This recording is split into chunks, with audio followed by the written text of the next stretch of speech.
This is Andy Purewal for Boxing Social in association with Betfred, and I'm delighted to be joined by the big cheese, Ted Cheeseman, over Zoom. Ted, first and foremost, how are you doing?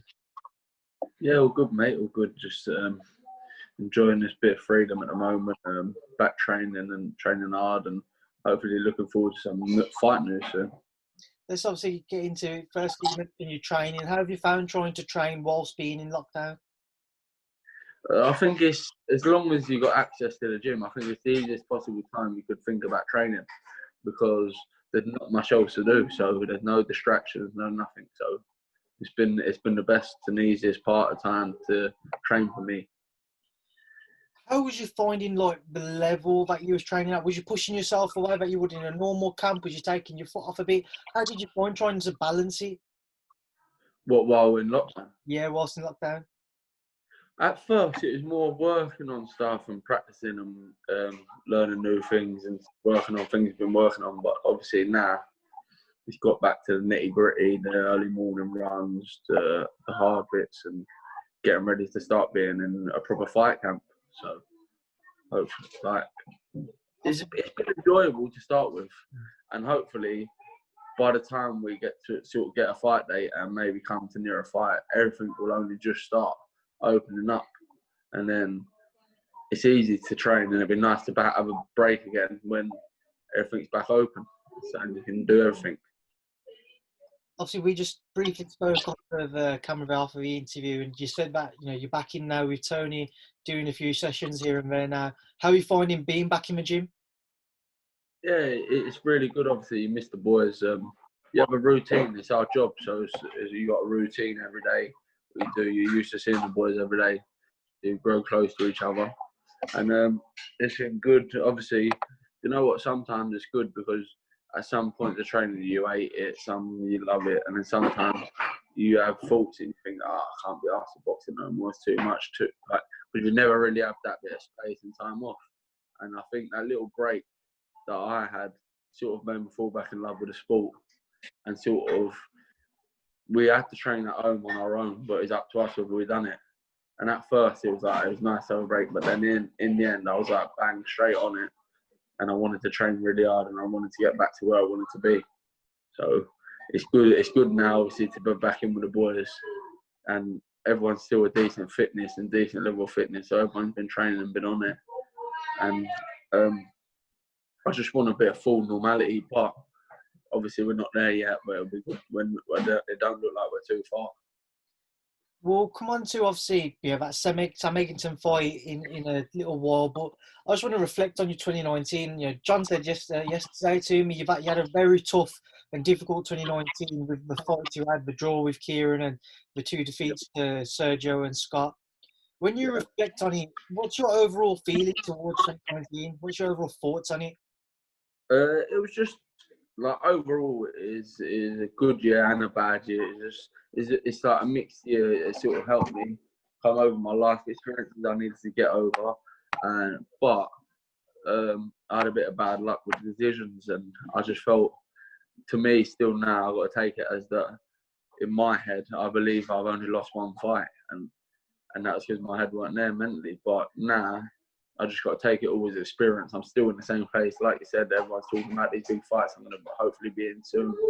And as long as I keep training hard, keep learning from all the experience I've had, and I've got all the ring craft from all that stuff. And so I just got to keep pushing and keep pushing. And as long as I do that, I think I'll be back to where I need to be by the end of this year. After being in lockdown now, and your last fight, by the time shows could return, it would have been about 8 or 9 months ago. Yeah. This kind of it's out of your hands at the minute with lockdown and the coronavirus affecting your career. Is it playing on your mind a bit more? You're kind of eager to get back in there to start trying to right some wrongs in your career. Sorry, I couldn't hear that. Say that again. Obviously, because of your tough 2019, and then knowing that you got the coronavirus and lockdown. If we was to get back to the shows being in July, it would have been close to 8 or 9 months since your last fight. Is it kind of a bigger sense of frustration with yourself that you want to kind of get back in the ring as quickly as possible to put the wrongs of last year right? Yeah, 100%. Because obviously I was a week away from my last fight. Like I was meant to fight in March, before obviously we all locked down. So it would have been nice to have got that fight out of the way with and won that fight and then moved on to a bigger fight. But now, by the looks of things, there ain't going to be time for warm-up fights and stuff. I've just had to learn the things and work on the stuff what I've been working in the gym. And hopefully now I'll have a big fight coming up, hopefully. And then it just keeps pushing on from there. When you look back over the Scott Fitzgerald and Kieran Conway fights in particular, how much are you taking from them? What kind of positives do you take from those fights? Kieran Conway is a really awkward, big, awkward boxer, and he ain't going to be easy for a lot of the domestic fighters to beat. You know what I mean? And the way to beat him is the way I boxed, and that is brought forward, dominating, bully him, and land more shots than he lands. And you got to keep it on and bully him. And I felt I'd done that. You know what I mean? He's a big lad. He's massive. He's come down from middleweight. It ain't like he's weak. He's still quite strong. But I dominated him for the 12 rounds of the fight. Obviously, he had good spells in the fight where he was boxing well off the back foot. But he never done it enough. And obviously, he never had the experience that I had. But obviously, I felt I'd done enough and I was hard done by. And I don't know, you move on from there. But then again, I've done the exact same thing that Box Scott Fitzgerald, changed the whole game plan, box on the back foot. Because obviously I thought maybe after the Garcia fight, everyone's thinking, oh, I'm coming forward, they want me to change my style. Changed into boxing on the back foot. Felt I won at least 7 of the 12 rounds, at least. But like a minimum of 7. And I lost. So it was sort of like, at that point, I was thinking, I'm done with boxing. I've had enough. I'm sick of it. But from what I've overcome in the last year or whatever, and where I've been, I'm not back at. I'm not bottom of the pile again. I'm still. If everyone talks about the top domestic level, like middleweights, my name is always mentioned. Do you get what I mean? So I know all I need is that one good win, that one win, and I'm back to the top of the pile. So, and I'm still only 24. This corona has mucked a lot of people up. A lot of these fighters, like Scott and Andi Fowler, they're 28, 29. It's late. They don't need to be having years off, like nearly a whole year off at the moment. They need to be fighting and pushing on. But with me, I've just used it as time to learn because I'm still young. I'm still 24. I'm not 25 till August. And I'm still only a baby in the sport. So I've got a long time to push to where I need to be. Do you feel the pressure on yourself now, on the back of that 2019 and knowing going into when boxing does return? Do you feel the pressure on yourself to start to get those victories back to back and to build up kind of your own standing once again, to kind of strike a bit more fear into the domestic division and show your worth to it? Yeah, obviously, look, after the Garcia fight, I come back, I was coming forward, everyone says he's walking forward again. All right, maybe I was a bit more experienced than Kieran Conway, I'm strong, I looked like maybe, but it was still a bit of a scrappy fight. Then I went and boxed on the back foot against Fitzgerald. But now it's finding a balance between both of them. And now I've been working on that, finding the balance, when to fight, when to box, not just fight.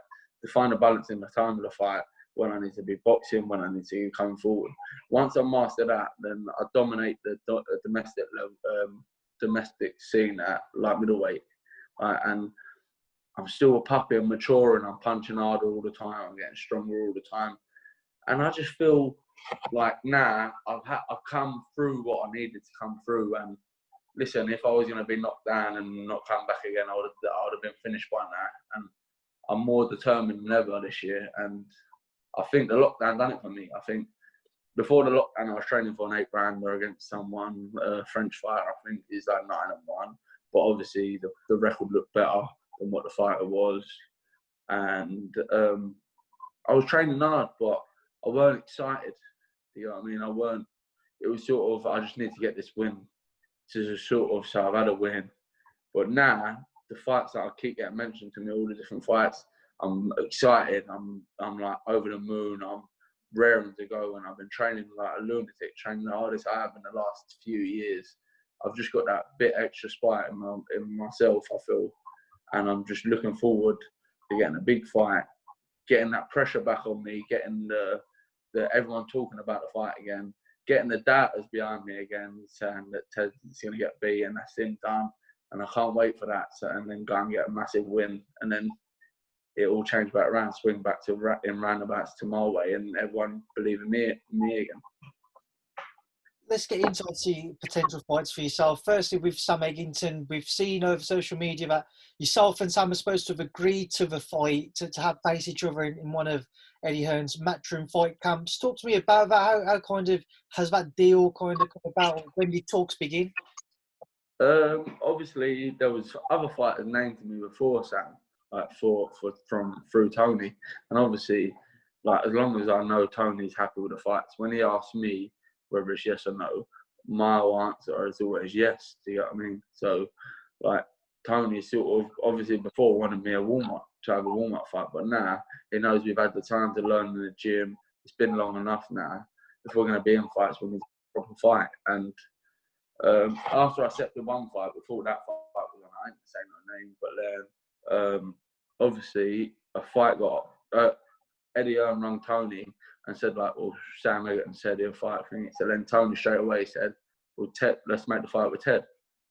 And then obviously was already an opponent. So it was a bit like, well, I don't know what we're going to do. But now, hopefully, with me and Tony pushing a bit and Eddie seeing the public's response, I think it will likely be on. Because like you said, Sam said he's happy with the fight. I'm happy with the fight. It's definitely a crowd pleaser. And it's a good fight for both of us. So hopefully it happens. Obviously, I'm just listening to you there. Both sides agreed you want to have the fight. Have talks begun then? Have you had any discussions about purses and potential dates and what have you? No, not yet, because obviously I think with Eddie, he's still obviously dealing with the board and finding out what dates he actually can have. And obviously once that's sort of happened, then you can push a bit more. Do you get what I mean?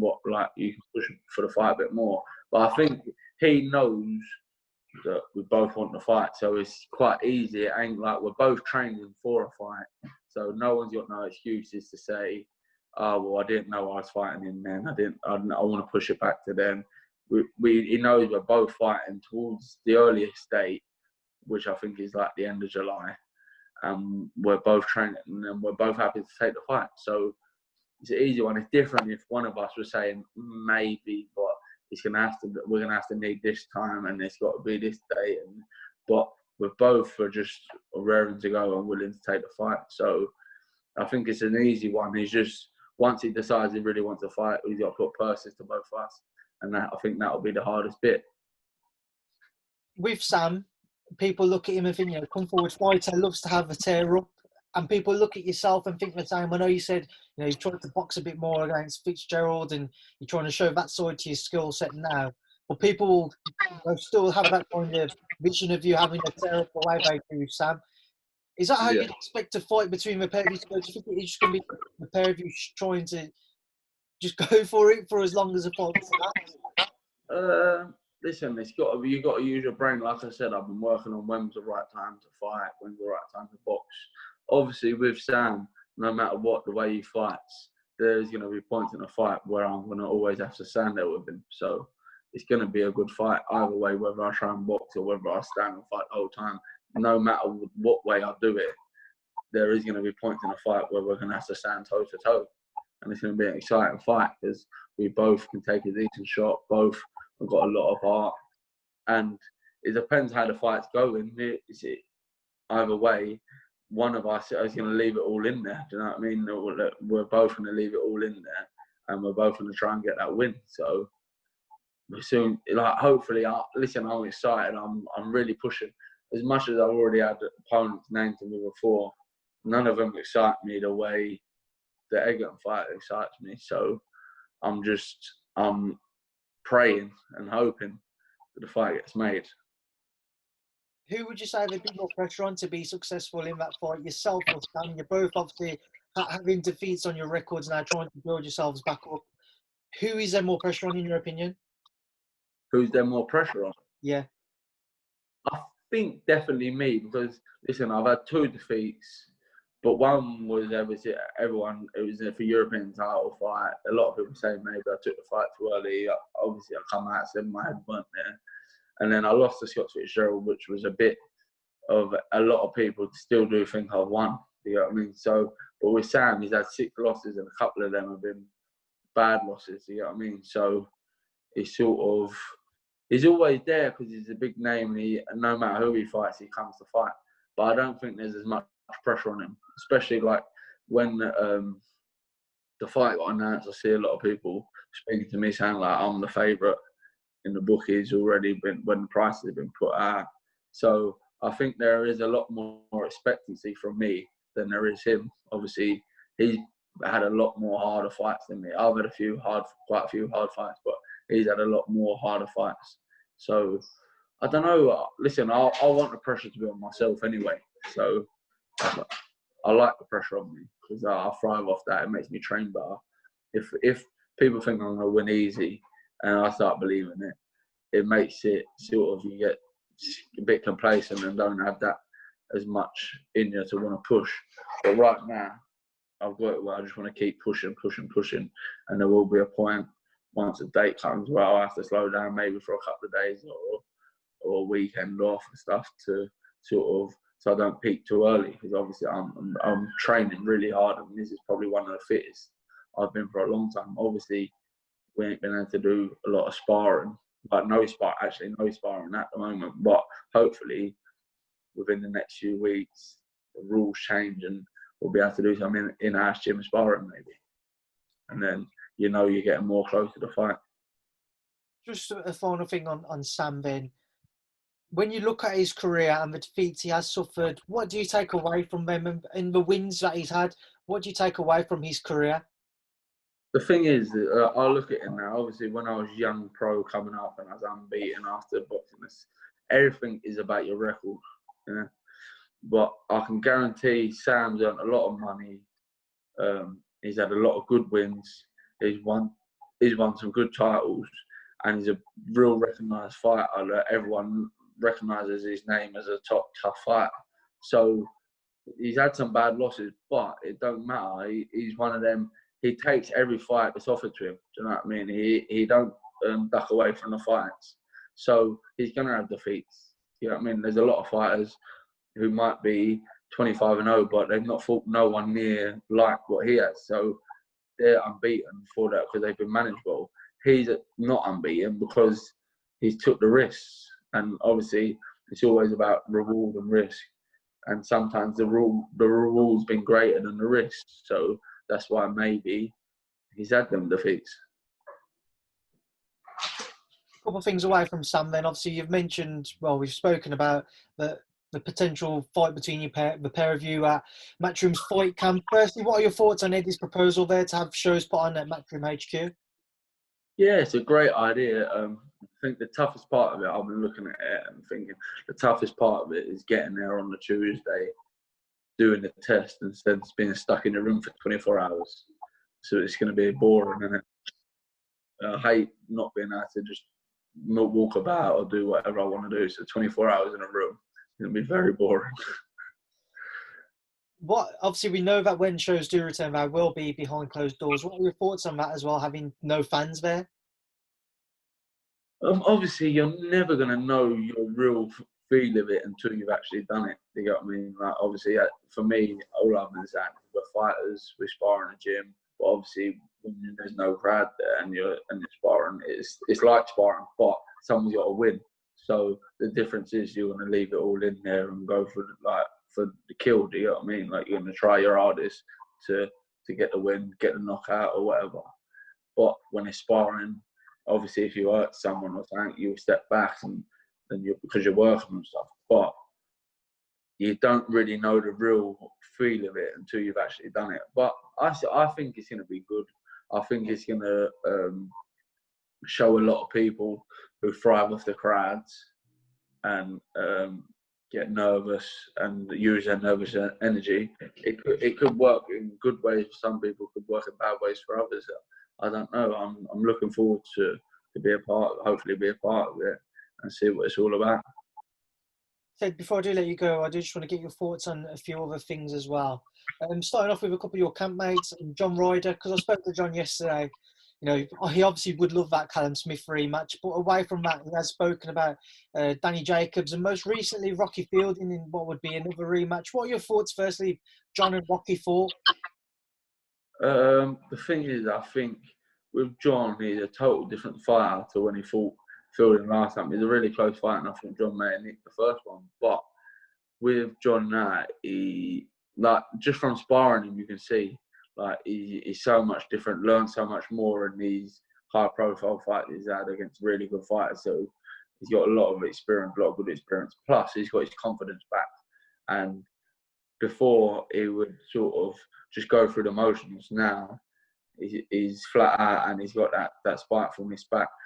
And he's looked red hot in his last few fights. You know what I mean? You can't take it away from John. I'm glad to see him pushing on, and he deserves a rematch.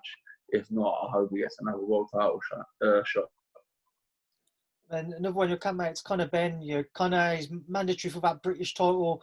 Waiting to see what can happen there with Chris Jenkins. What are your thoughts if Conor does face Chris next? Obviously, Chris has got a lot of experience, a lot more experience than Conor, but he's come up from light welterweight, and Conor's a big welter. He's explosive. He can punch hard, and he's fresh. Do you get what I mean? He's fresh. I just think he's going to be a bit too sharp and a bit powerful for Chris. But it'll be a good fight. It'll definitely be a good fight. Away from your camp, just a couple more quick things. Dillian Whyte's kind of had his name bandied about for a potential cross-sport clash with Francis Ngannou from MMA world, from UFC. What are your thoughts if we was to see Dillian Whyte and Ngannou face each other? Obviously, I always look at it no matter what, being real. If a UFC fighter fights a boxer in the boxing ring, the boxer's going to win. If a boxer fights a UFC fight in the UFC ring, the UFC fighter's going to win. It's just the way it is. But obviously, the publicity on the fight make a lot of money. So obviously, to them, it makes sense. Ted, we will leave that there now, Ben. I know I've kept you a bit longer than what you'd like, and you're going to want to enjoy the rest of your evening. But before I go, what would you like to say to everybody who tunes in to watch our interview? Hopefully, you'll see me in not too long in a massive fight, and I hope you enjoy me coming back on a winning trial. Ted, it's been a pleasure to speak with you and to catch up. Stay safe, and I'll hopefully see you in person soon. Thank you for speaking to Boxing Social. Cheers, mate. I'll see you soon.